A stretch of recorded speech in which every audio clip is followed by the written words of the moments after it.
Bonjour, voici les tirages de la mi-avril. Les jours prochains, nous allons avoir une deuxième nouvelle lune en Bélier, mais aussi une rétrogradation de Mercure. Donc les énergies de cette quinzaine vont être très conflictuelles. Je vais procéder à un premier tirage, sous vos yeux, et comme vous le savez, je procéderai ensuite à un tirage complémentaire afin d'approfondir justement les énergies que nous allons rencontrer en cette fin de mois. Vous pouvez regarder la seconde partie en adhérant à l'interface payante de YouTube grâce au bouton rejoindre en dessous de la vidéo, ou vous pouvez me contacter par mail pour connaître les modalités d'achat des vidéos. J'ai eu des demandes pour supprimer l'intermédiaire qui est la plateforme, donc je propose la vente directe des vidéos. Si ça vous intéresse, envoyez-moi un mail. Merci de m'avoir écouté, passons au tirage. Voici donc votre tirage de la mi-avril, Amis Scorpion. Du sein passager des royaumes cachés sont sortis la dame au miroir et la reine de l'échiquier. Elles viennent souligner à quel point vous vous sentez perdu face à la situation. Vous vous efforcez de la voir telle qu'elle est, mais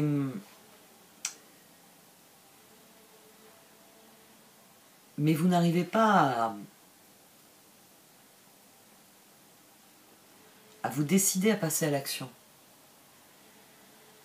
Là, la dame au miroir, c'est votre attitude face à la situation. Une attitude qui est passive, qui est inquiète. Mais les cartes viennent vous dire qu'il faut regarder la situation sans laisser l'inquiétude prendre le pas déjà sur le reste. Et une fois que vous aurez vu la situation, vous saurez quoi faire et vous pourrez commencer cette partie. C'est un tirage qui est intéressant parce que on a le 8 d'épée, le page de bâton et la justice. Et au dos, on avait le fou. C'est-à-dire que vous avez envie de prendre un nouveau départ, mais vous n'osez pas. Et dans l'action nécessaire au progrès, on a eu deux cartes qui sont tombées, alors elles ne sont pas tombées en même temps. C'est pour ça que je les ai gardées, finalement. Et je les ai couvertes. Alors j'ai couvert la transformation du 2 de bâton et du chevalier de bâton, et j'avais eu le 2 de pentacle. C'est-à-dire que les opportunités, les possibilités sont là, mais sans doute qu'entre deux choix, votre cœur balance. C'est le 8 d'épée. C'est j'ai envie, fou, page de bâton, j'ai envie de me lancer dans quelque chose, mais 8 d'épée. Je ne suis pas sûr de moi. Et c'est la dame au miroir, c'est-à-dire que vous regardez la situation, vous vous dites j'ai envie d'y aller. Oui, non, mais si je pars à... Parce que c'est souvent ça hein, le problème avec les choix, c'est qu'on a envie, mais si on part à gauche, c'est fini, on ne pourra plus aller à droite. Ou alors il faudrait réellement revenir en arrière, ce qui n'est pas possible. Vous ne pouvez pas remonter le temps. Vous avez conscience que ce que vous allez investir à gauche, si vous changez d'avis, ce sera autant de perdu qu'il n'ira pas à droite. Ici, vous êtes immobile parce qu'un choix nous engage sur la durée. Et à mon sens, c'est le sens de la carte des amants. C'est la carte des amants, c'est l'as d'épée aussi. C'est-à-dire qu'une fois que vous aurez pris la décision, vous avez décidé d'aller à gauche, ce que vous allez investir à gauche, vous ne pourrez pas le récupérer et le remettre à droite. Vous pourrez peut-être à un moment donné bifurquer, dire stop, la voie de gauche ne me réussit pas, je vais prendre celle de droite, mais ce qui aura été investi à gauche, il demeure. Ici, on a vraiment quelqu'un qui est pris au piège des choix. C'est pour ça que j'ai gardé le 2 de pentacle et la transformation, parce qu'ensemble elles forment le 15 du diable, et quand j'ai couvert, je me suis dit, t'as bien fait de les garder. Vous êtes face à un choix, et c'est ce choix qui vous inquiète. C'est pas le nouveau départ qui vous inquiète. J'ai envie de dire, vous êtes prêt à passer à l'action. Mais quelle action? Et c'est là que la position centrale est la plus intéressante. Donc le 2 de pentacle, comme d'habitude, bon, il était tombé, j'ai voulu continuer le brassage, j'ai la transformation qui s'est fermée, j'ai dit tiens, garde les deux. C'était vraiment une impulsion. D'habitude, je ne garde que quand il y a une seule carte. Et là, comme elles sont posées, elles sont retournées de manière différenciée, j'ai gardé.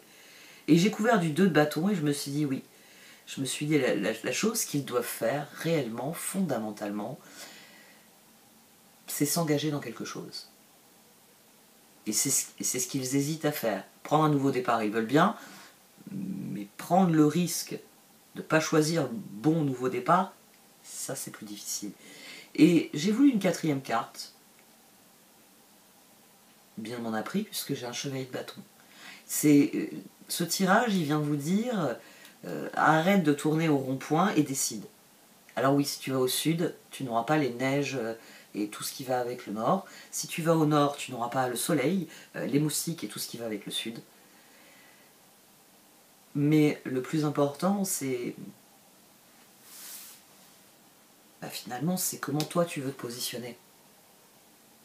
Parce que c'est ça qui est intéressant dans la Dame au miroir et la Reine de l'échiquier. On est dans deux comportements complètement différents. Les deux sont à cultiver, si je puis dire. Dans la Dame au miroir, on regarde la situation en s'efforçant de prendre suffisamment de recul pour ne pas être aveuglé par nos émotions, pour réellement voir les choses pour ce qu'elles sont, voir les faits. Après, on peut avoir un ressenti sur les faits, mais c'est d'abord les faits qui sont considérés dans la Reine au miroir. C'est-à-dire, comment est disposé l'échiquier? Est-ce que les pions sont bien à leur place? Quelles sont les règles? Est-ce que nous jouons selon les mêmes règles? La Dame au miroir, donc, a une attitude qui est relativement passive et qui peut être très utile ensuite. C'est-à-dire que dans ce tirage, j'ai la danseuse spirale au dos, j'ai le 9 de pentacle, j'ai le 10 de bâton, j'ai l'as d'épée. Donc 2 cartes d'accomplissement, une carte de nouveau départ. J'ai une carte d'engagement, les amants.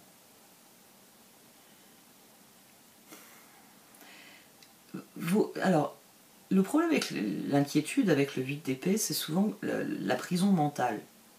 Quand il y a un 8 d'épée, je vous parle souvent de prison mentale. C'est pour ça que, d'ailleurs, on a, vous le voyez, un personnage qui n'est pas ligoté, mais qui se voit dans le miroir comme étant ligoté et attaqué par des corbeaux. C'est donc une dame au miroir qui considère une situation et qui, au lieu d'y trouver la clarté, j'ai des choix, 2 de pentacle, très bien, je vais choisir ça, 2 de bâton, et de devenir finalement la reine de l'échiquier. J'ai considéré mon adversaire, le plateau, et j'estime que ce coup est le plus pertinent.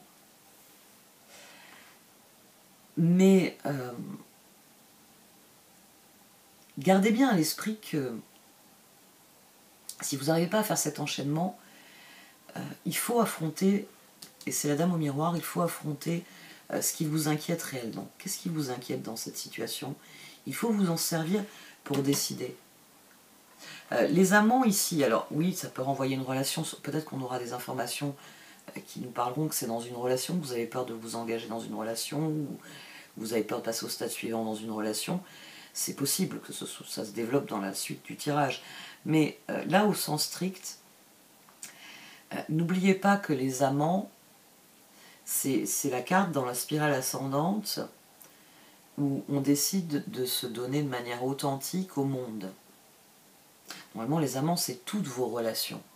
C'est votre relation à l'autre, c'est votre relation à l'environnement. C'est la façon dont vous accueillez ce qui vous entoure, les amants. Dans le pape, on a trouvé le chemin en soi.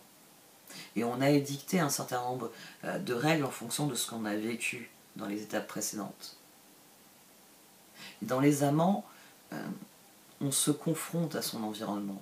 On va dans son environnement en ayant tiré des enseignements, la Dame au miroir, et en prenant des décisions plus éclairées, parce que je sais désormais qui je suis, je sais désormais le rôle que j'entends remplir dans ce monde, et notamment dans ma relation à mon environnement, et donc aux personnes qui constituent mon environnement. Et ici, c'est fondamentalement, ça vous dit d'affiner vos choix, ça vous dit de sortir du piège de vos appréhensions, de vos peurs, en tout simplement vous demandant 10 de coupe au dos. Qu'est-ce qui fondamentalement vous fait envie? Qu'est-ce qui, dans votre esprit, est le prochain mouvement à faire pour progresser dans la direction où vous voulez aller? Quel est l'engagement que vous voulez prendre vis-à-vis de ce que vous voulez vivre. Parce que c'est ça fondamentalement dans les amants. On est beaucoup plus conscient de qui on est. On a atteint un stade où on sait dans quoi on s'engage. Ça va être soumis à révision, hein. Le pape n'est pas une fin en soi. Mais on va et on donne. Et c'est pour ça d'ailleurs qu'on a 9 de pentacle, 10 de bâton. On a le 19 du soleil. On a le 20 du jugement. On a le 11 de la justice à nouveau ici. On a 9 de pentacle, 10 de bâton, on a des apothéoses. Gardez bien à l'esprit quand vous allez faire votre choix que le chemin il est important. Que chaque étape dans un jeu d'échecs compte. Que parfois il suffit d'un pion perdu au mauvais moment pour que vous perdiez l'avantage sur la partie et qu'à terme, vous perdiez la partie tout court.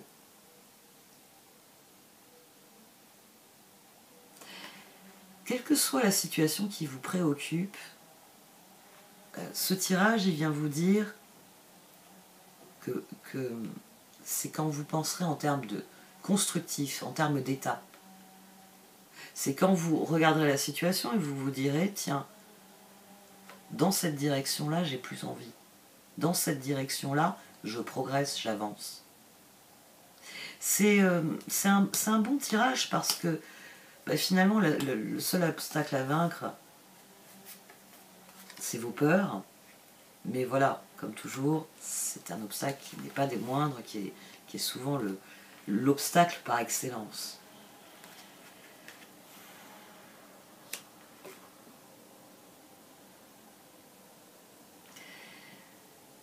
Ici, on a 15. 15. Et ensemble, on a 17. Qu'est-ce que vous voulez fondamentalement dans cette situation? Qu'est-ce que vos peurs révèlent de vos envies, de vos besoins? Comment prendre de la distance par rapport à vos peurs pour que les choix ne deviennent plus des enjeux, mais des étapes à franchir? La spirale ascendante. C'est vraiment fondamentalement là que se trouve la solution. Là que se trouve le nouveau départ. Vous êtes parvenu à un point où tout dépend de vous. Simplement de vous. Quelle est la prochaine étape qui est à votre portée et qui vous permettra de remporter la partie à terme, c'est-à-dire d'atteindre vos objectifs sur le long terme? De vous engager durablement dans ce que vous avez tant à donner qu'à recevoir dans ce monde. Allez, on va voir un peu ce qui sort ensuite, parce que c'est un tirage aux vibrations très très élevées, je suis assez curieuse de la suite. Voici donc le tirage de la seconde partie. Pour ceux d'entre vous qui êtes taureau ou ascendant taureau, l'extension va suivre puisque nous sommes dans votre période anniversaire, nous entrons dans votre période anniversaire. Parfois c'est votre signe, mais souvent c'est votre ascendant qui est plus susceptible de résonner avec vous. Comme je l'ai expliqué au début du tirage, dorénavant les extensions sont disponibles dans l'onglet souscription membre. Quel que soit votre niveau d'abonnement, vous aurez accès à ces contenus exclusifs, aux extensions, aux horoscopes. Pour ceux d'entre vous qui préfèrent me payer directement plutôt qu'en passant par le site, vous pouvez me contacter par mail en précisant quelle vidéo vous désirez acheter. Et je proposerai aussi une formule d'abonnement vous permettant de voir les vidéos dès leur publication. Un très grand merci à tous pour vos marques de soutien. N'hésitez pas à mettre un pouce bleu, à partager mon travail sur les réseaux, à faire un commentaire. Merci de m'avoir écouté. Je vous souhaite le meilleur pour la dernière quinzaine d'avril. Au revoir.